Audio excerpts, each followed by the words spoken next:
Hey, how's it going, guys?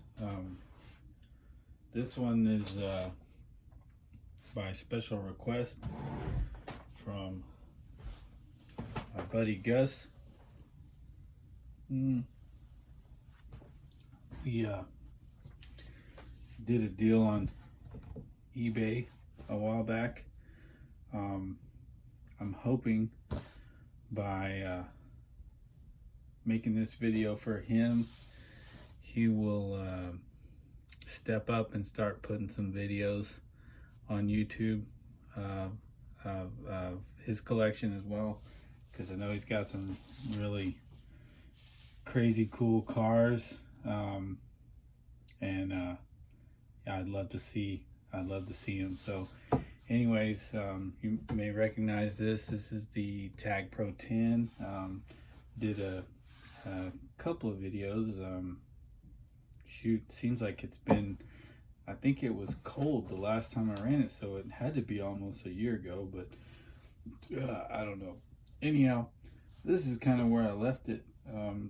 Haven't done much of anything with it since that last running video. Don't really want to run it again. Obviously, there's a lot of brittle plastics here. Otherwise, I mean, there's just, I don't run any of my cars a whole lot in the first place, but anyhow, he wanted to have a better look at it with the body off, so we'll do that.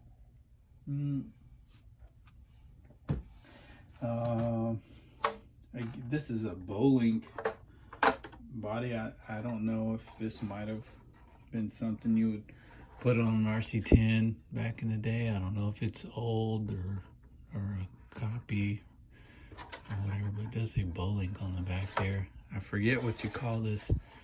Had to do some pretty heavy modifications here and there to make it fit the car, like these notches in the back, but I think I went over all that. Anyhow, set that aside. And this is just I really don't remember how much I put on the last video I made of the car before the running video, so hope I'm not repeating a lot of stuff.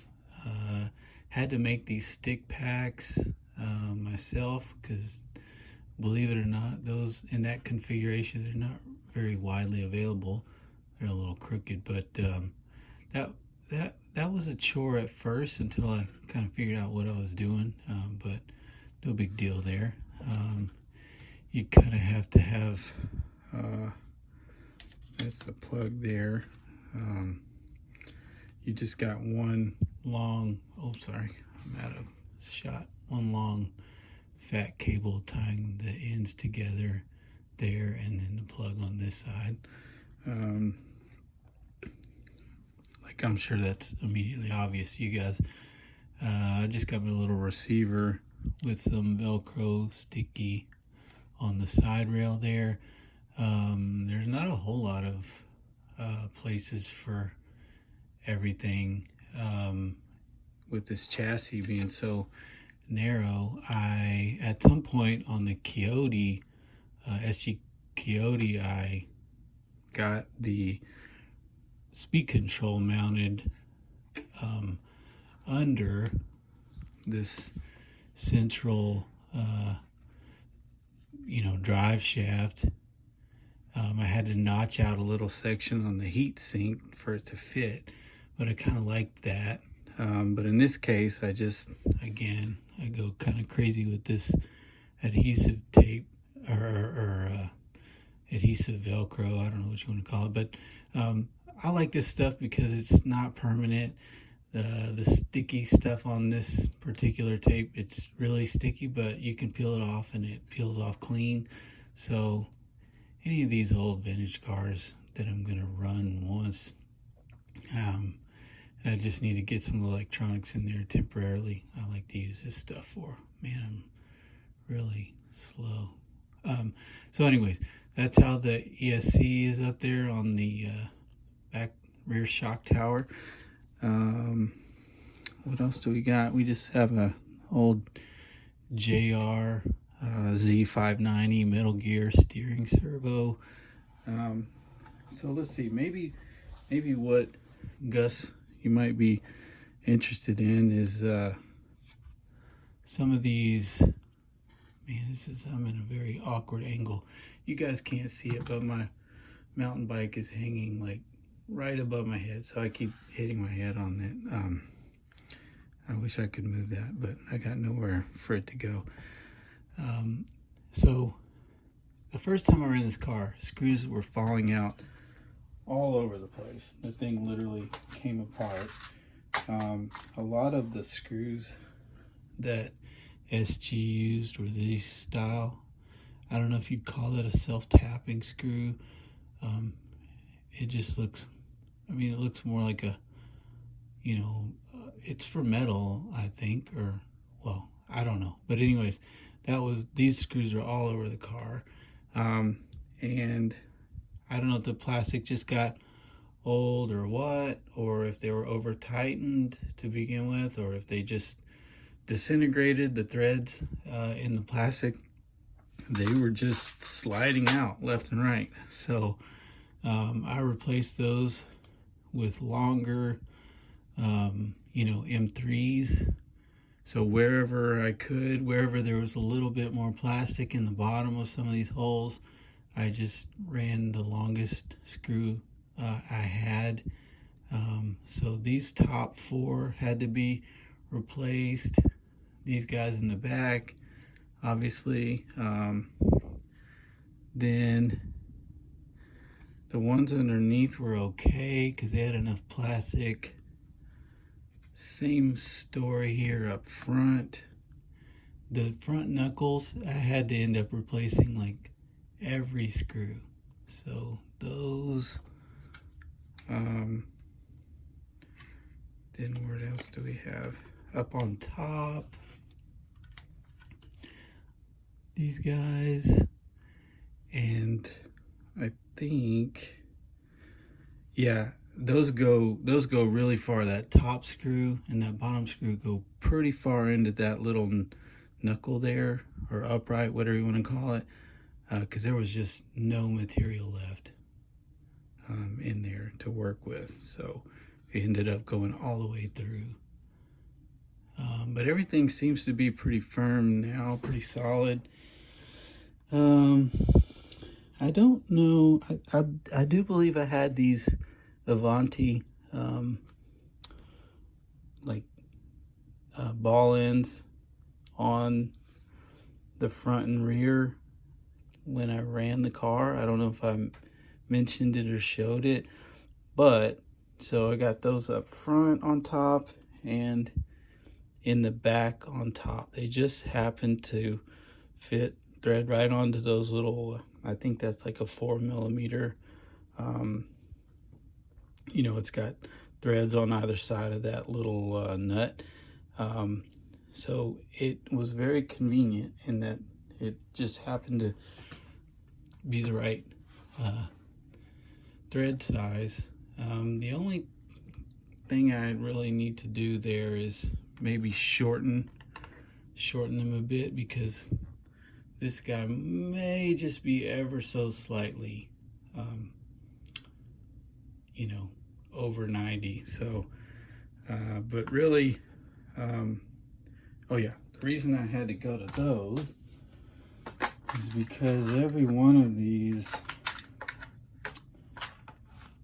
little plastic ball ends or ball joints, whatever you want to call it, they were cracked, all of them. And I just didn't even realize it until I ran the car first, and I was like, oh my gosh, it had these little hairline cracks. So these ball ends are bigger, because I thought at first when I saw that these, I could use some off the SG Coyote, but those are actually smaller, the ball itself and this ball end. So you'd think this would be a little stronger, but there's not much you can do to fight the brittle plastic, right? I know you can treat it and store the car, in ways to kind of help with that. But all these were just already split, I believe. So anyhow, that's why I had to go with the Avanti.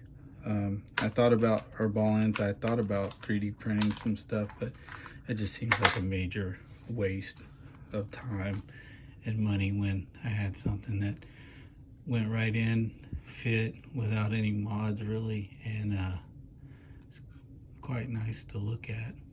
I use those on a lot of my cars all over. What else is there to talk about? You can't really see the pinion and spur so well, kind of back there. These are in pretty decent shape, but they are very soft. This one's got a metal spur, a metal pinion. I think the Coyote comes with a plastic spur gear, so I guess you don't eat up that plastic.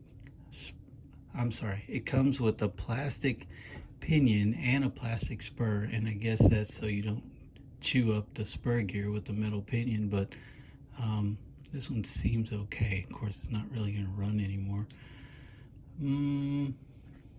Let's see, what else we want to talk about. Really, I just need to maybe finish modifying that body and moving the speed control to a better place, so that I could make the body sit down and I can actually use the pin back here. Trying to think, man. When I got this car, I was really excited. The thing I was the most excited about was getting to tear into one of these diffs to see if it's really better than the one that's in the Coyote, but I never did that. These plastics are just so, I feel like every time I take something apart, something breaks when I do, kind of like a couple weeks ago with the 834B, the Yokomo. But I'm just not gonna tear into this car unless I absolutely have to, and I don't see that being necessary with it sitting on the shelf all the time. Yeah, as far as I know, I say as far as I know, I don't know if these are the original tires. I've seen this pattern before, but I don't know if that's what came on this car or not. This does have the front one-ways, and those one-ways are like built, they're out there on the hub. So first time I drove it, one of the front wheels spun right off and the car hit the ground. Well, Gus, I hope this helps you out some. I don't know how far along you are with yours. If I remember right, the pictures you sent looked like your car was in really good shape, and you had the original body as well. So brother, hope you do put some pics up. Be careful with this thing. These plastics will definitely give you the blues. It does share some parts with the Coyote, but others are just subtly different. You think like, oh wow, I can use these, but this has got some upgrades here and there that might not be all that obvious. These little cups that hold the batteries, they split pretty easy when you pop the battery in place, of course, so I'm sure some of these are split. Those would be easy enough to 3D print, but yeah, this car's not going anywhere. Really, that is all I got. I hope I covered everything, and I hope you got to see it well enough to kind of reference as you restore yours, Gus. Please do make some videos, man. I don't want to tell everybody Gus's business, but let me just tell you, this dude's got some kits, man. He I helped him with some, I guess, maybe some advice on restoring a radiant, and that belonged to his brother. And unfortunately, he lost his brother last year. Yeah, I'm telling all your business. Sorry, Gus. But anyways, he got into the hobby here recently, and he's picked up some really cool stuff. And yeah, like I say, I hope he'll share that with us soon.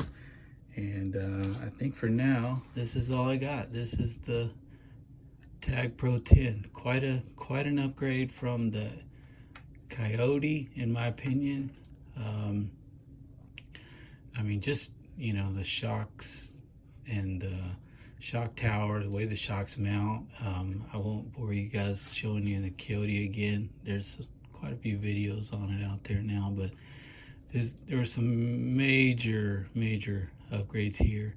And like I said, I had hoped that I would be able to tear into that diff just to show that. But I'm just gonna do myself a solid and leave it alone. All right.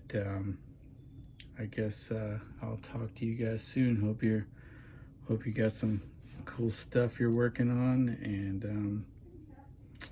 and I can't wait to remember what I was gonna say next. All right, I'll talk to y'all soon. All right, later.